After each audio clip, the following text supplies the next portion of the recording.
అంబేద్కర్ కోనసీమ జిల్లాలో పెరిగిన బియ్యం ధరలతో సామాన్యులకు భారం తగ్గించే దిశగా ప్రభుత్వం కీలక చర్యలు చేపట్టింది.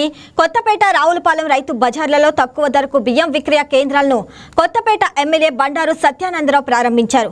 ప్రజలకు నాణ్యమైన బియ్యాన్ని మార్కెట్ ధర కంటే తక్కువ ధరకే అందించాలనే ఉద్దేశంతో రాష్ట్ర ప్రభుత్వం ఈ కార్యక్రమాన్ని చేపట్టిందని ఎమ్మెల్యే అన్నారు.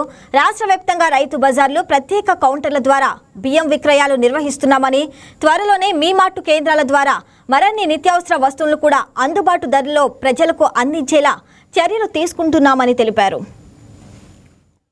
నిత్యావసర వస్తువుల ధరలు అదుపు చేయడం ద్వారా పేద వర్గాల మీద అధిక భారం పడకుండా ఉండాలనే ఆలోచనతో రైస్ మిల్లర్స్ తో సంప్రదించి ఈనాడు బియ్యం 62 రూపాయలు ఉన్నటువంటి సూపర్ ఫైన్ రకం బియ్యాన్ని 52 రూపాయలకు కేజీ చొప్పున, రా రైసు బియ్యాన్ని 58 రూపాయలు ఉన్న దానిని 50 రూపాయలకు ఒక కేజీ చొప్పున 10 కేజీలు ఒక్కొక్కరికి అందించే కార్యక్రమానికి ఈనాడు శ్రీకారం చుట్టడం పేద వర్గాల పట్ల, పేద వర్గాల మీద అధిక భారం పడకూడదనే ఎన్డీఏ కూటమి యొక్క చిత్తశుద్ధికి అది నిదర్శనంగా నేను తెలియజేస్తా ఉన్నాను.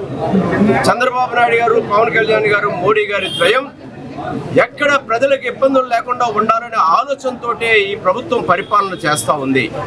అందులో భాగంగానే ఈనాడు బియ్యం, నాణ్యమైన బియ్యం, తక్కువ ధరకే బియ్యం నేడు అందివ్వడం జరుగుతూ ఉంది.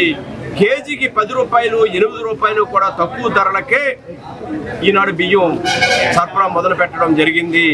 కొత్తపేటలో ప్రారంభించాం, రావులపాలెంలో ప్రారంభించాం, కొత్తపేట నియోజకవర్గంలో 6 చోట్ల ఈ విధంగా అందివ్వడం జరుగుతూ ఉందని తెలియజేస్తూ ఉన్నాను.